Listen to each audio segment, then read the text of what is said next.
Hi everyone, before we go into the podcast, I just wanted to say thank you so much for listening to this podcast. I'm super grateful for your continued loyalty and support. If you could do me a quick favour, if you could give me a review on Apple Podcasts, it really helps the algorithm and it will help this podcast go up the lists. If there are any subjects or topics that you want me to cover, then please do reach out to me on DM on LinkedIn and I will do my best to find the best guest for that subject or topic. This is the Absolute Business Mindset podcast, created and hosted by Mark Hayward. This podcast will interview entrepreneurs, business owners, and people in their careers. We will delve into their journey to success, key life milestones, and go deep into their area of expertise. Get ready to learn from others' successes and failures. Today we have Steve Hoffman, who is the CEO of Founder Space and author of Surviving a Startup. Hello, Steve. How are you? I am doing great. Thank you. It's great to see you. Thank you so much for, because I think you reached out to me, so it's brilliant to get you on. And I know we sort of knew Henry, didn't we? Yes. Yes. We are connected. Yes. All right. So let's go straight into it. So you set up Founder Space nearly 12 years ago. What was the driving force of actually setting up that business? I have been an entrepreneur my whole life. So I've done 3 venture-funded startups in Silicon Valley, 2 bootstrap startups. I know what it's like to be in the trenches. I know what it's like to go through everything, the glorious moments and the inglorious moments.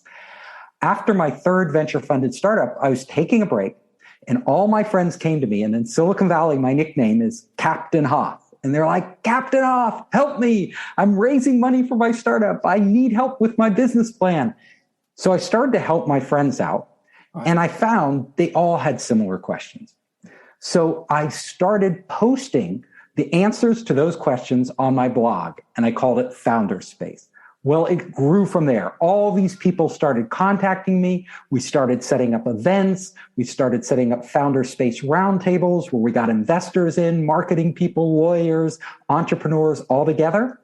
And then after that, we launched our first startup accelerator in Silicon Valley. And after we launched that, people from all over the world, because we were early, started to come to us. So we went global.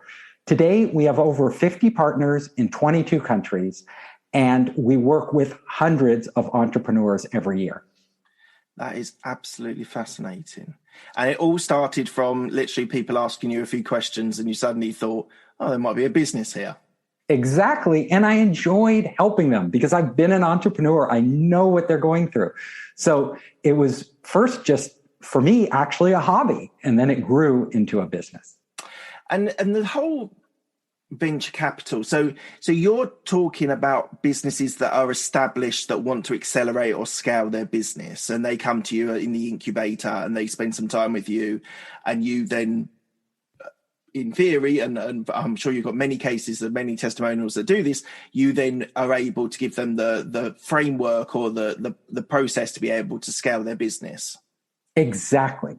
So the type of businesses we deal with, they start off small, maybe a couple people, but they have the potential to grow huge into the Googles of the world, the Facebooks of the world. So we are their first step. They come to us. They usually have a team, they have a product in development, and they want to get that going. They want to raise capital, they want to have marketing experts, they want to set up the right legal structure, everything they need to do to move forward and actually take that market. I don't want to upset all of you, so you can't go through all of them, but are there any sort of clients that you've got at the moment or have been through your process that are growing, scaling, that I should be listening out for? There are a lot. So there are so many. Chooch AI is one. It's an AI startup. Pretty amazing. Their revenue is growing like crazy. They are doing well. EQBot was the first ETF traded in the world powered by AI. So they have a whole financial platform for managing portfolios, stock portfolios online through artificial intelligence. There's a Grub Market. They are doing incredibly well. They work getting food from the farm onto the table. and they are just expanding like crazy. They've raised a huge amount of capital. Awesome. Thank you. So I don't know if this is a UK perspective, but I've recently, I currently run 4 businesses as well as a part of my podcast as well. And I talked to quite a lot of people who are either in startup mode or sort of growing. And they have said to me how incubators, and I'm not casting you with this criticism, but incubators sometimes can be good from the outside, but once you're inside, they fail to deliver on what they say they're going to deliver. What makes you different in that? What makes you successful being able to turn these businesses into huge companies? We've been doing it a long time. We have a global network. So we not only help entrepreneurs in America, in Silicon Valley, but all around the world. And what we became really well known for is entrepreneurs who are coming to Silicon Valley. So half the successful entrepreneurs in Silicon Valley are not American. They are from every country on the globe. And they come here, but they don't have a big network. They don't have the relationships they need. They don't know where to go, how to raise capital in Silicon Valley. We are that gateway for them, their first step into entering the market. Now, I will say to anybody considering entering an startup incubator or startup accelerator, do your homework. Like, go online, research the company, talk to companies who have graduated from that accelerator, find out if it's a good fit for you. There are some that are excellent and there are others that aren't, but that's true with everything. You go to a hotel, there's some that, are 5 stars or they exceed your expectations, and there are others that aren't. You got to do your due diligence with any sort of business. Any time you engage a service provider, like in any way, you have to do your diligence. Yeah, totally agree. So you're based or your major clients are in Silicon Valley. So for you, and I'm going to use, it's a broad term, but I just want to make you think about this. What does innovation mean to you and to the businesses that you help? Well, I wrote a whole book on this. It's called Make Elephants Fly, The Process of Radical Innovation. So I've thought a lot about it. And innovation in its purest form is not technological development. Like when you do heavy R&D, for new technologies, like developing a transistor, developing new types of artificial intelligence. If you look at those core technologies, they've been around a long time, and a long time before they take off. Like AI was being developed in the 1950s, and it's only in the 2000s that it really blossomed and had utility. And that is because research and development costs a huge amount of money, very labor intensive. Innovation, on the other hand, is when you take existing technologies that have been developed and you actually put them to use in the real world. And this is what entrepreneurs are really good at. So entrepreneurs are really good at finding these technologies that have been around, usually in the lab a while, and are just emerging at the point where they can actually perform useful things, for businesses, for us consumers, for the environment, and they are looking for those opportunities. The question is, how do you innovate? And innovation is not simple because it's not a clear path. Like if it was a clear path, like if I said, I'm starting here and I want to go there, it's very clear, A to B, well, then everybody would do it. Like it wouldn't be innovation. It would have already been done. So really, when you're innovating, you don't know the future. You kind of have a sense for a direction. You're saying, I'm going to take this technology, and I think if I apply it to this problem, it can make a big difference. And then you start to figure out, you put it in the real world, and you might find out it's not working, or the customer doesn't want it. You try something else, and eventually you get there. We'll be back after a quick break. Hi, Hi, I'm Alex, the host of X Health Show. Meet the future of healthcare. Think X-Men, that's X Health. Actual superheroes behind programming living cells to cure cancer once and for all. Tech that detects preterm delivery in seconds, brain-computer interface, or apps that employ AI to match you, your disease, with the best treatment. X Health Show brings to you visionaries who push the boundaries of healthcare from Switzerland, the heart of Europe and the most innovative country in the world. Let me introduce you to their startups. Head to X Health Show, meet the future of healthcare. Happy to greet you there.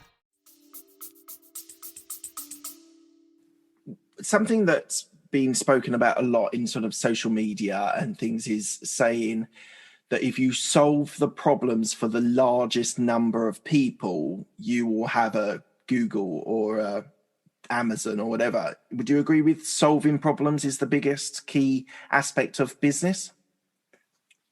If you are a new business and you want to grow in the world, and you have to look out there. And if other people are already doing it, already providing that service, already solving those problems, then why should anybody take a risk on a new company? They wouldn't. They would stick tried and true. There are only actually two ways a new startup can get ahead. And the first way is if you look at the competitive landscape and you say, I am going to do something so much better than anybody else out there that all the customers are going to come to me. Well, how do you do that? Usually the way you do that is with technology. So you adopt a new technology that the incumbents already in the marketplace aren't using. That adds so much value to the customers. Boom. Yes, if there's a large market out there, if there's a lot of people who want that, you can grow very large. Or the market can be smaller, but if they're willing to spend a large amount of money, like let's say it's big corporations, you don't have to have, millions of customers. You just have to have maybe the Fortune 500, but you are offering a service very valuable to them and they will pay a lot of money for it. The second way I talked about is not doing something. The first way is if you do something incrementally better, just a little better than your competitors, it won't go. Nobody will switch for you. So it has to be exponentially better, an order of magnitude better for anybody to pay any attention to you and for you to grow. The only other way to actually enter a market and innovate is to do something different. Look for gaps, look for holes. And the beauty is that the world is in a constant state of flux. Nothing is ever the same. Like markets are shifting, needs are shifting. Technology itself creates new needs and creates new problems for people. So all the time, we are creating new untapped sources of demand. You have, as the entrepreneur, the innovator, have to go into that market and say, all these people need this, and they really aren't getting it from their competitors, and they need it so much, this could be a big business. You move into that first, you gain traction, and then you take off. And the whole goal of companies, especially venture-funded companies, is to grow so fast that the big guys, they can't move in and take your market. Like they're too slow. And you just grow so big that you dominate that market, that segment. So this isn't technically a question that's for startups, but I'm intrigued because we go through business cycles and there's companies like Nike and Adidas and sort of McDonald's, which stand the test of time.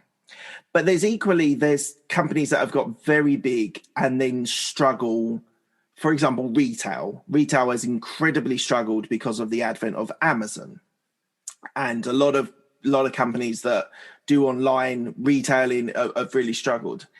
Now, do you think, taking the example of Amazon, who have just completely crowded the market on all aspects of retail, is there a company, or is there potentially a company that might be niching at the moment in the way that Amazon was books initially, and a company that in 10, 20 years could rival someone like a big boy like Amazon is now? There is always that potential. So if Amazon at any point in its future drops the ball, there will be somebody to pick up that ball. Let's face it, there's a lot of money to be made there. The thing is, Amazon has been pretty good about innovating itself. So, it is putting a huge amount of money into it. It developed the whole cloud computing market, pioneered that. It didn't just stop at e-commerce. Yeah. It is looking at logistics, using robots, warehouses, completely automating that whole process. So they are making it very hard for competitors to displace them, which is what a dominant company should be doing. But as we've seen over history, companies that looked impossible to displace suddenly disappear, like IBM. Like IBM was the PC maker. They owned that market. Yeah. And, IBM is out of PCs. IBM was the mainframe company, and they're out of mainframes. The markets are constantly changing.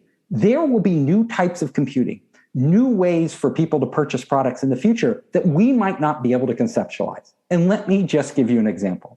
For example, brain-computer interfaces. Right now, we buy products on our phones and our laptops, and it's clunky. Like, we have to search, we have to read these reviews, we have to tap and type and all this stuff. It takes time. We have to compare. In the future, we're entering a future where we'll have AIs that will literally, on our behalf, go out and buy what we need without us thinking. Let's say some competitor out there develops really good buying AI bots so that you don't ever have to think about shopping. It just knows what you want. Let's say it's not Amazon. Yeah. People could start to switch to that. Right. Let's say we have these brain-computer interfaces where we don't need to type or tap. Like, we just think about what we want. And all of a sudden, it goes out into the cloud, into the internet, and we can start, I need some toilet paper. Well, toilet paper shows up the next day. I'm running low on milk. Milk shows up. Somebody is going to develop a brain OS, right? A brain operating system that might supplant the current players like Apple and Google, iOS. There will be brain OS, whoever develops that, and Amazon out there, and they may leapfrog them, take the market. That is always possible. And the world will always surprise us. Absolutely. Absolutely. All right. I could talk about this forever. Startups, business, this sort of area, especially technology, is totally fascinating to me. But I want to be true to my podcast. We're gonna go back to your degree and your masters, which are quite conflicting. So your degree was in electrical computing and engineering, and then your masters was in cinema and television. I know you spent some time in Hollywood, but why did you choose the computing initially, and then why did you then do the masters in cinema and television? Well, my father was an MIT professor in, of all things, rocket science. So he was a rocket scientist. Right. And when I was young, he came to me and said, "Son, computers are going to be huge. They are going to rule everything. Study computers." So naturally, he's a smart guy. I listened to him. I went, studied engineering. I did quite well, had a lot of job offers, but also I have this creative side. And I really wanted to see what would happen if I pursued my creative dream. And since a child, I'd been making all these movies. I'd made 50 movies, like on my own with my friends, all these things. I wanted to have a chance to do that. So I got into the top film school in the US, USC, went in for a master's degree, got the master's degree, went out into Hollywood, I rose up pretty quickly to a TV development executive in Hollywood. Yeah. And I was working there, great experience.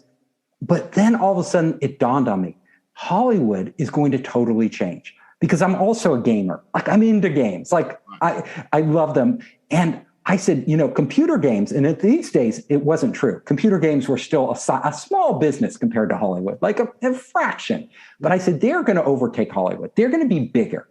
And I met the founder of the game company Sega. And this is when Sega had just surpassed Nintendo to become the #1 video game company in the world. It was a while back. And I met the founder, and he said, "Come to Japan, design games for us. So we want somebody from Hollywood there." So I jumped ship and basically combined my engineering background, my computer background with my entertainment background, started designing games in Japan. Then I said, I want to make these games for me, not for Sega. So I came back to the US, launched my own game company, Lavamine, put out my first game title called Gazillionaire, which is all about, it actually teaches people to be entrepreneurs, which is what I'm doing today. So in full circle, I came full circle. And the Gazillionaire was a big hit. in the gaming world. And then I just went from there. That was my first company, and then I did many other companies. But that got me on the track. Unpack some of that. You've gone very quickly through Hollywood, Japan, and then back to the US, which is a fascinating story, and we will delve into that. So you were involved in what interactive television initially in Hollywood. Is that right? So after my first venture-funded company, which came after Lavamind I bootstrapped. That was a company where I actually coded the games myself because I had, very little money at the time and just put them out there and they took off. Then I wanted to do something bigger. So we decided, myself and my partners decided, we're going to launch a company called Spider Dance. In Spider Dance, the idea for Spider Dance was to combine our entertainment background with new technology. In essence, making interactive TV shows. We are one of the first people to do this, and definitely the very first to do it in a big way. So we got a deal with MTV at the time, and this is Viacom, huge company, to produce the first interactive TV show that you could play along with in real time on your PC at home. So it was called Web Riot. Amit Zappa, Frank Zappa's son, was the host. It was a music game, a music trivia game show. And people could actually play along on their computers and actually get their name on broadcast TV live in real time across the United States. Yeah. So we implemented that. It had a huge following, over 1 million people. And in those days, it was the early internet. Like this was unheard of. So that show was really successful. We went on from there. We did shows with NBC. We did shows with Turner Broadcasting, Game Show Network, Warner Brothers, you name it. We were working with everybody doing interactive TV. So I still want to unpack this change from Hollywood to Japan. So you were a TV executive and you were making choices about programs. How was that, first of all? Like you said, you rose up quite quickly. I assume your engineering degree didn't really aid you in that. How did you rise up the ranks so quickly in Hollywood? That's a crazy story. So if you're an entrepreneur out there, you got to hustle. I graduated film school. But when you graduate film school, even from the top film school, nobody in Hollywood cares. Like, they don't care. Like, Hollywood is very cutthroat, very competitive, and you have to know people to get any opportunity. So I graduated, and I literally had no job offers. There was no opportunities. So what did I do? I found the Hollywood directory, and it had the names of all the top producers in Hollywood and production companies. And I literally went down the list and wrote to 150 of them, wrote them each a letter and mailed it to them. I waited. The first response I got was a phone call, and it was from the producer of Star Wars, Empire Strikes Back. Wow. He called me up and he was like, great letter. And he goes, but I don't have a job for you, but I just wanted to say, great job. And we had a conversation. Right. He was super nice. And then he hung up. So that was strike one. Second response, and I only got 3 responses out of 150 letters, only 3. So the second one was Disney. So the head of Disney production calls me up, invites me into their office. I am doing it. The interview's going great. I think I'm going to get the job. But then the director asked me a trick question. The trick question was, do you like Disney films? And I had just been to film school.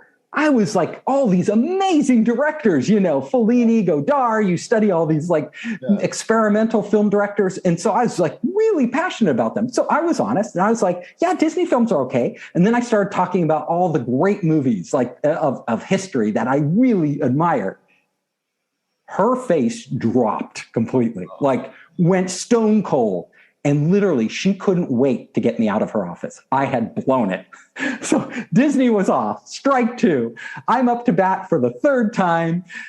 For your British listeners, I'm using a baseball analogy, not cricket. Yeah. And this was my last chance. I had no other responses. And it was a big television producer. He'd won all these Emmys, called Chuck Freeze. He had this office in Hollywood, on Hollywood Boulevard, right across from the famous Man Chinese Theater with his name on it, this huge building. Right. I went up to the top floor. was this gigantic office, like you would imagine in a movie. Like if you've ever seen Barton Fink, the Coen brothers movie, like it was huge. He looks at me and he says, Hoffman, what do you want to do? And I said, I want to write and direct movies. And he goes, Hoffman, come on, you just graduated. Let me see what I can do. I leave his office and I wait. And then I get a job offer. But it isn't the job I wanted. It was a job as reader, reading scripts.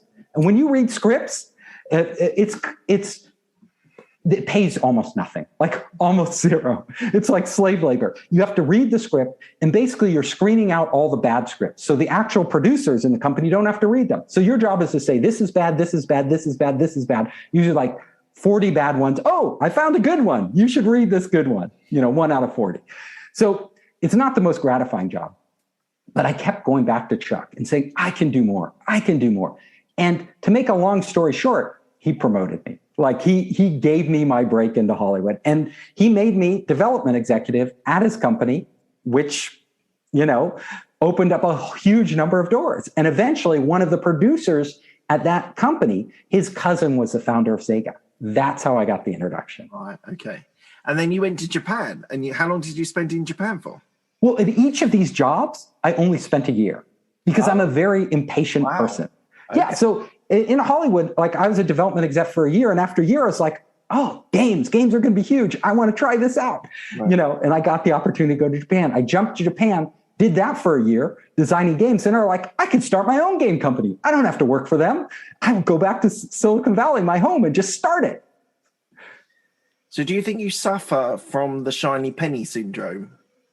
Probably, yes. I am shiny, but now it's actually serving me well because my job is to find those shiny pennies. I am a venture capitalist, an investor, and I work with startups. So my job is to look for these things. I get super excited when anything new ideas, new technology, amazing people that want to change things. Mm-hmm. So my job is to hunt for shiny pennies. So it's a perfect fit. Okay, so you move back. I just want to unpack Japan because Japan is such a different. What sort of date did you move to Japan in? Oh, this was the early 90s. I was in Japan in the early 90s. Still, Japan was quite Japanese and it didn't have a lot of Western influence in the 90s. Was it difficult living over there? It was really fun. It was such a great experience. So I was like embedded with the Japanese team. And these are a team of very creative people making cutting edge games. And I was the only foreigner in that group, in my whole division. Mm. So the fun part was whenever they had an idea, because their big market was the US, they would come to me and they would say, what do Americans think? So if I liked the idea, if I thought it was cool, I'd say, oh, Americans will love it. And if I didn't like it, I would say, nah, Americans aren't going to like it. Although it was just my opinion and they were asking me. So I had an oversized influence in this group simply because I was a foreigner. And the gaming industry, so you are absolutely right, has become huge, bigger than Hollywood, and produces games that are epically long and epically complex and things like that. What do you think the future of the gaming industry is now? It's just going to get bigger. The gaming industry, what we're seeing today is amazing. But you can imagine, and this is not that far off in the future, when you can step into a game and not only see it, hear it, but feel like you are in the environment. Now, virtual reality, we've tried it. Like it's a step in that direction. Not quite there yet. For most people, they're like, it's better or it's different. Yeah. But I still don't feel like I'm in the game any more than I would if I'm playing on a big screen TV or a big screen monitor. However, we are coming to the point where we are figuring out, and I've been studying this, brain-computer interfaces, things like that. I've been studying that technology. Actually, my new book, The 5 Forces, which will come out in August, is all about these new technologies and how they're going to change, industries. One of the sections in the book is about the gaming industry. And literally, we are going to be able to simulate in the brain, and they can do this now, ways for us to actually, the brain is a black box, right? And literally, the brain only knows and adapts very quickly to what input, like from our eyes, from our ears. They can already create bionic eyes, right? They have done that can actually simulate vision, put the signals in. They have created cochlear implants, which are essentially, electronic ears. We can actually, in the future, we'll be able to create these stimulation devices that will be able to stimulate in our brain feelings, sensations, even images in the future that will be lifelike. And so there will come a point where we will actually be, you'll literally sit down, but you'll feel like you're on another planet running. You'll feel the wind, in your hair. I don't have any hair, but if you had it. What? Are we away from that? Excuse me? Sorry. How far away from we are we, sort of years-wise? That's a great question. So a lot of these technologies don't go in a linear fashion, right? So you don't have it, and all of a sudden it's there, right? And it just takes off. We don't know. What I can tell you is that right now in the laboratory, with brain-computer interfaces, people can do a lot. Like they can do amazing things. Like already they have put chips into human brains. These are people who have had strokes, locked-in syndrome, and literally having the chip in their brain, they can control an electronic arm and feed themselves. They can drive around in a wheelchair. They can send text messages, all just by thinking. That is the first step. So that is happening right now. That is today. That's not science fiction. They have even, in the laboratory, taken rats, and literally they have enabled rats with chips in their brains to send information, knowledge from one rat to the other rat. One rat figures out something, how to get food. The other rat instantly knows it. They have you think about that, that's amazing. Nice. Me transferring knowledge to you, right? Oh, that is possible today. It's not commercial yet, but it will become commercial. So in the next 10 years or so, we're going to see applications taking advantage of these technologies. What I described is even further out. So that's 20 years, let's say 20 or 30, hard to predict, but it will come. It's just because it's biologically and technologically possible to do that. So all of those things are possible. We just have to get to the point where we have the technology to do it. This is fascinating. So in theory, if I have read a book, I can transmit all of my thoughts on the book. It was good in this bit, it was bad in this bit, I liked this, or this was badly written. I could transport all of that into your brain at the moment.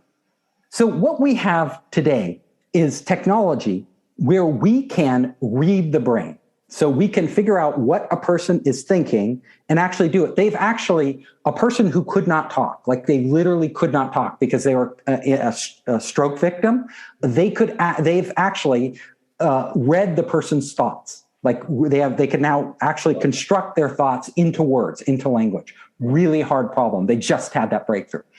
Those we can read today. Writing to the brain, which you described, like actually taking that and putting it into my brain without, simply telling me, through audio input or some other way. Yeah. We are not at that point yet. Okay. Can that happen? Well, they did an experiment, again with a rat, because we like to do these on rats. Yeah, unfortunately. They had a rat and a human. And the human had a brain-computer interface on, a non-invasive one, a cap that they wear, and the rat had a chip in its brain. And the human could actually control the rat through the maze, actually guide it. So it was putting information into that rat's brain. Right. The amazing thing is the rat didn't even know it. The rat assumed it was making the decisions of where to go through the maze, although it was the human doing it. Kind of scary. So this technology is both fascinating, huge potential, and scary at the same time. It's proper science fiction. So tell me about your book. Let's talk about your recent book, Surviving a Startup. But equally, one of the things you told me was that you're actually dyslexic as well. So how has it been writing 3 books with dyslexia? Being dyslexic is definitely not an advantage, and I wouldn't recommend it to anybody. Like, you're born with it, so you can't get it. But being dyslexic, you mix up the words. It makes it hard. When I write emails, they're always typos. I never can see them myself. It slows the process down. However, I believe you can rewire your brain. This is and it's been proven in experiments that you can actually change your neural structure. Your brain is very malleable, so you can rewire your brain. I have overcome a lot of my dyslexia simply by reading all the time, by engaging my brain and improving it. Now, am I as good as a person without dyslexia? I'm still a slow reader compared to somebody without dyslexia. Do I make a lot more mistakes? Yes, but I can write books. Like, books are really about the idea. It's not about the speed at which you type and write. It's not, we have spell checkers and proofreaders to get rid of all the errors. It's really about the idea. So it has not slowed me down. And because famously people like Richard Branson have dyslexia as well, and it's well known that entrepreneurs often have not necessarily conditions, but they or something like, I can't remember that someone had, their parents passed away very young and things like that have impacted, and the sort of general thought is that people who struggle with these sorts of things, they become rule breakers and they don't confine by a job, and they just want to do their own business because they've always been constrained by a condition or by something that's happened to them. Would you agree with that? Your dyslexia actually has made you to have a superpower of rule breaking, or? It's hard to know from my subjective point of view. Like, who would have I been without dyslexia? I can't know, right? I don't know what type of person I would have been without it. I can tell you that if you have a disability, and all of us have some weaknesses, like, it doesn't matter who we are, but there's two ways. There's one, to blame your weakness for not being able to do something. And then that is not constructive. That does not get you anywhere. In fact, that holds you back because you're saying, oh, I'm dyslexic, I can't do this. Yes. Or you can say, dyslexia is a challenge. I'm going to do everything I can not to let it get in my way. I'm just going forward. And the people who do that are natural entrepreneurs. It doesn't matter if you have a disability or not. If you're the type of person who treats everything that comes at you as a challenge, not a burden, right? Not something that's, oh, poor me, I have this. You're just like, oh, it's another challenge. I'm going to climb that mountain. Then you are naturally suited an entrepreneur. So I would say I have that personality type. There are dyslexics out there who don't, right? And they probably wouldn't be an entrepreneur. Not all dyslexics are great entrepreneurs. Everybody's different. We each have ourselves, but a lot of it is, do you have the drive and can you get the right mindset to move forward? Absolutely. So when you came back to Silicon Valley, you set up 2 startups when you came back. I think one was a gaming company. What was the other company? Oh, so my first company was LavaMind. So that was a gaming company, and it was basically my company. We produced games and put them out into the world. And you also did a second one. What was Spider Dance. That was the one I told you about, the interactive TV. Okay. Oh, okay. Right. I've got it. Okay. So, so I want you just to give me a view of investment as you're in venture capital, but how, for some of my audience that don't really know the breakdown of sort of seed funding, angel funding, venture capital, what's the sort of progression for, so say one of my businesses, we want to do something. We obviously, well, not obviously, would we ever jump to VC funding, or would you advise them to go down the seed route and the angel route? And then if your business still is able to scale, you then is there a sort of progression for investment to VC money? There is a progression. So in my book, my new book, Surviving a Startup, I really go deep on this. I go deep on, how you survive as a startup, how you beat the odds. Most startups don't make it. And a big one is raising capital. So you have to understand what your business is. There are a lot of entrepreneurs out there who are great entrepreneurs, but their business is not right for venture funding. And they shouldn't even waste their time. Like, if you don't have a business that will grow really big, really fast, it's not right. If you have a business, a small business, even a steadily growing business, it's not right. You have to have something that breaks through in a big way. Now, if you do this, there are stages to venture funding. The first one is angel funding. And that's when a person puts in, a small amount of money. It can be $10,000, it can be $100,000, $200,000, small amount of capital to actually get you going. Now, at this stage, you don't have to have your idea fully fleshed out. You don't have to have everything proven. The angels are willing to take a risk by coming in early, but they're getting a substantial percentage of your company for giving you this money early. So they might give you $200,000, but they're taking 25% of your company. So they're taking a big risk, but getting a big reward if it pays off. As your company grows, your valuation will grow. So your company will become worth more and more and more, and the investors correspondingly will put in more and more money. Now, here's the rule of thumb. In Silicon Valley and in most other places, every round of funding usually comes in around 20% of your company. So there's a 20% dilution in every round. So if I'm given $200,000 and I'm an $800,000 company, my valuation is $800,000. That's $1 million total. That's 20%, right? So my market value at that time would be $1 million. Now, if you grow bigger, right, for your next round of funding, and you're raising, let's say, your valuation is $4 million, and you're taking in $1 million in capital, again, it's 20%. And along the way, you'll go from angel funding to seed funding to basically pre-Series A funding, and then Series A funding, Series B, Series C, so on, raising more and more and more capital. Thank you for that. That's really fascinating. So as you're in the sort of tech area, what do you think is going to have a bigger impact on us as consumers, AI or blockchain? That's a great question. And they're two very different technologies.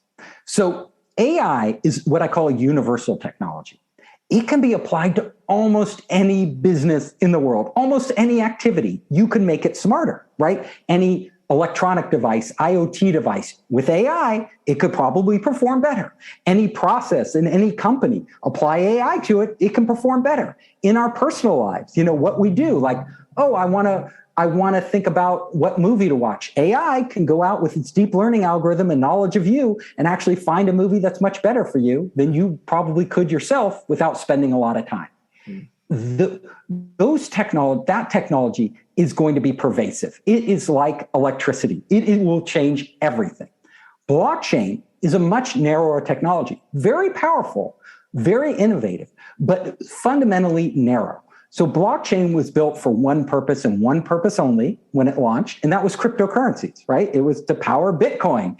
That was the blockchain. Now, blockchain is evolving over time. People are applying it to other things. What we found out is that blockchain, a lot of times people say, oh, I'll use blockchain on this. And you're like, why are you using blockchain?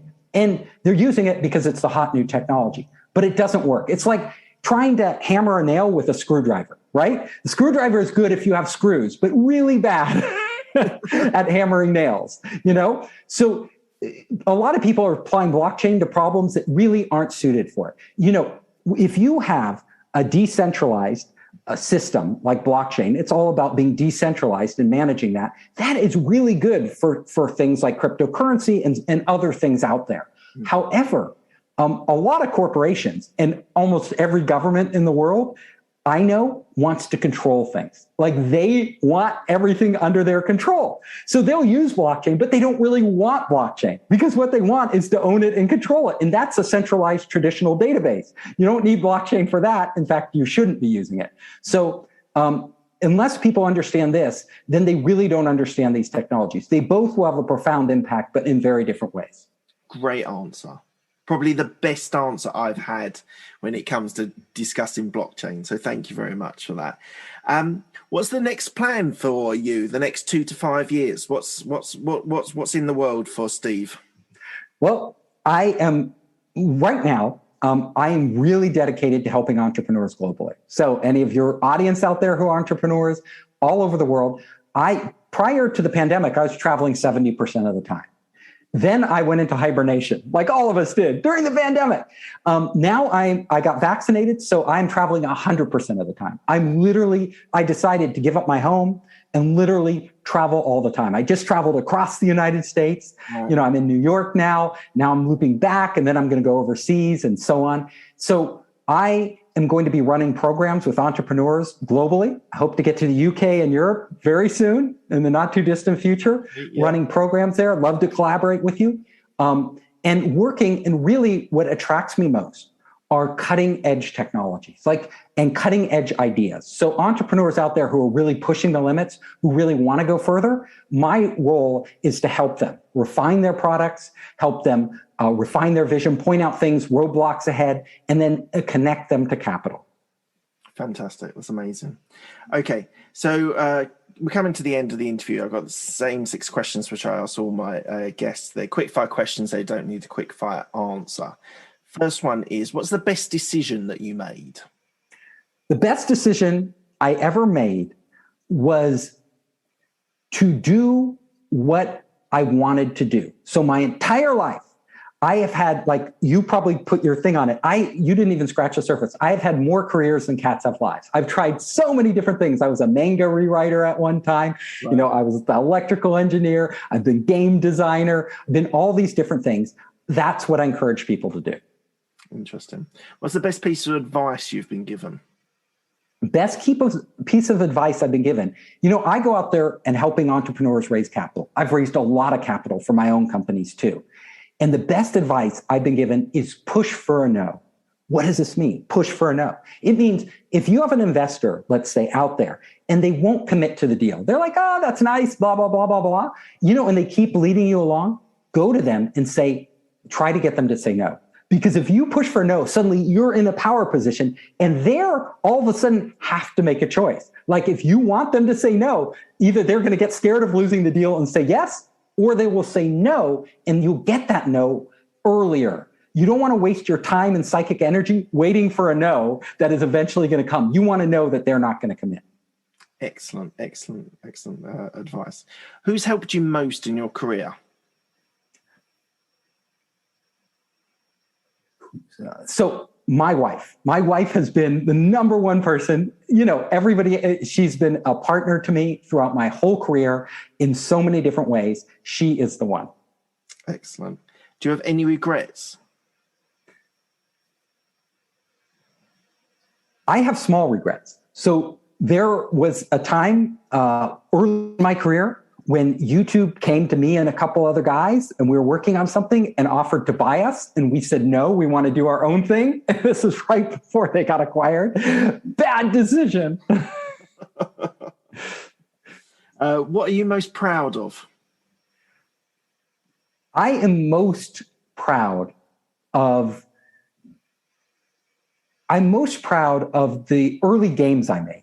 So when I combined my electrical engineering and my filmmaking and created the game Gazillionaire, Profitania, Zapitalism, those games were true labors of love. Like, I put everything I had into them.